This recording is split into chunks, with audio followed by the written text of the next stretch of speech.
بسم اللہ الرحمن الرحیم اللہم صل علی محمد و آل محمد۔ کی افضلیت دیکھتا ہوں، جب ان کی فضیلت دیکھتا ہوں، جب ان کا مقام اور مرتبہ دیکھتا ہوں، ان کی صفات دیکھتا ہوں، ان کی صداقت دیکھتا ہوں، ان کی عدالت دیکھتا ہوں، ان کی شجاعت دیکھتا ہوں، ان کی قوت دیکھتا ہوں، ان کا صبر دیکھتا ہوں، ان کی رضا دیکھتا ہوں، ان کا توکل دیکھتا ہوں، ان کا اخلاق، ان کا کردار، ان کی گفتار، ان کی امامت، ان کی خلافت، ان کی تخلیق، ان کا نور، ان کی ذات، ان کا وجود، ان کا پیکر، ان کی پرسنالٹی جب دیکھتا ہوں تو مجھے آج تک سمجھ نہیں آئی کہ یہ ہستیاں کون تھی۔ اللہ کی عزت کی قسم کھا کے کہتا ہوں، میں نے ساری رات کتب حدیث کا مطالعہ کیا ہے، مجھے سمجھ نہیں آئی۔ یہ سنن نسائی میرے سامنے ہے، یہ صحیح مسلم میرے سامنے ہے، یہ سنن ابن ماجہ ہے، یہ میرے سامنے صحیح بخاری پڑی ہوئی ہے، یہ میرے سامنے ابو داؤد پڑی ہوئی ہے، یہ میرے سامنے جامع ترمذی پڑی ہوئی ہے، یہ میرے سامنے خصائص علی پڑی ہوئی ہے، یہ میرے سامنے مسند امام شافعی پڑی ہوئی ہے، یہ میرے سامنے مستدرک حاکم پڑی ہوئی ہے، یہ میرے سامنے طبرانی کی المعجم پڑی ہوئی ہے، یہ میرے سامنے سنن دارمی پڑی ہوئی ہے، یہ میرے سامنے موطا امام مالک ہے، یہ میرے سامنے مستدرک امام حاکم پڑی ہوئی ہے، یہ میرے سامنے امام سیوطی کی خصائص الکبریٰ پڑی ہوئی ہے، یہ میرے سامنے الاستیاب ہے، میرے سامنے فخر الدین رازی کی تفسیر پڑی ہوئی ہے، میرے سامنے قاضی ثناء اللہ پانی پتی کی تفسیر پڑی ہوئی ہے، میرے سامنے ابن حجر مکی کی سوائق محقہ پڑی ہوئی ہے، یہ میرے انبار لگے ہوئے کتب حدیث کے میرے سامنے۔ میں واللہ باللہ تاللہ اللہ اور اللہ کے رسول کی قسم کھا کے کہتا ہوں، مجھے آج تک اہل بیت اطہار کی سمجھ نہیں آئی کہ یہ نفوذ کیا تھے، یہ کون تھے، یہ کیسے لوگ تھے، یہ کائنات میں کیوں آئے، یہ کائنات میں کیسے آئے، یہ کس بیس میں آئے، ان کی اصلیت کیا تھی، ان کی حقیقت کیا تھی، میں آج تک نہیں سمجھ سکا ہوں۔ اور میں آپ کو بتانا چاہتا ہوں واللہ باللہ تاللہ اللہ کی عزت کی قسم کھا کے کہتا ہوں، ساری رات میں نے ان کتب کو سکین کیا ہے، ایک حدیث کو چیک کیا، ذخائر العقبہ کو پڑھا ہے، میں نے ریاض النظرہ کو پڑھا ہے، میں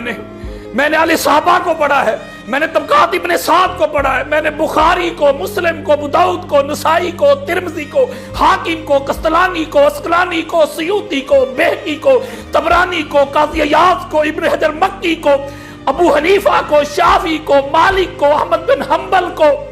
قاضی عیاض کو میں نے پڑھا ہے، اولیاء کو پڑھا ہے، صلحاء کو پڑھا ہے، مجددین کو پڑھا ہے، مورخین کو پڑھا ہے، میں نے صوفیاء کو پڑھا ہے، اولیاء کو پڑھا ہے، میں نے کتب تفاسیر پڑھی ہیں، کتب حدیث پڑھی ہیں، کتب سیر پڑھی ہیں، نسب پہ لکھی جانے والی میں نے کتب پڑھی ہے۔ واللہ باللہ تاللہ مجھے اہل بیت جیسی ہستیاں کائنات میں نظر نہیں آئی۔ لوگوں اس در کے منگتے بن جاؤ، اس در کے بھکاری بن جاؤ، اپنا اوڑھنا بچھونا، جینا مرنا، اٹھنا بیٹھنا اس گھر کی گدائی کر لو، اس گھر کی نوکری کر لو۔ جو کچھ میں نے ان کتب میں پڑھا ہے، یہ کیسا دستور زباں بندی ہے تیری دنیا میں۔ یہاں تو حق کہنے کو ترستی ہے زباں میری، میں آپ کو سنا نہیں سکتا، میں آپ تک پہنچا نہیں سکتا۔ اور وہ لوگ جو اہل بیت اطہار کی محبت کے ٹھیکیدار بنتے ہیں، میں پوچھتا ہوں جب وہ ٹھیکہ لیتے ہیں تو ساتھ کہتے ہیں ہم سے بڑھ کے کون اہل بیت سے محبت کرنے والا، لیکن مولا علی علیہ السلام کا چوتھا نمبر ہے،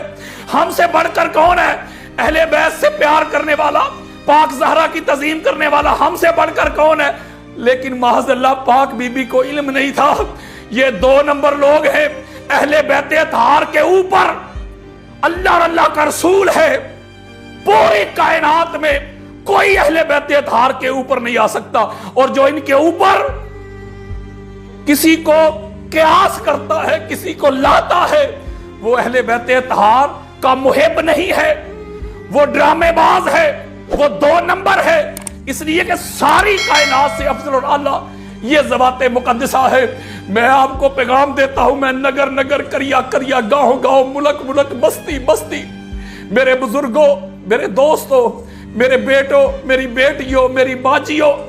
میں واللہ باللہ تاللہ یہ کتب حدیث کا سمندر پڑا ہوا ہے، میں ان پہ ہاتھ رکھ کے کہتا ہوں اہل بیت جیسا کائنات میں کوئی نہیں۔ آؤ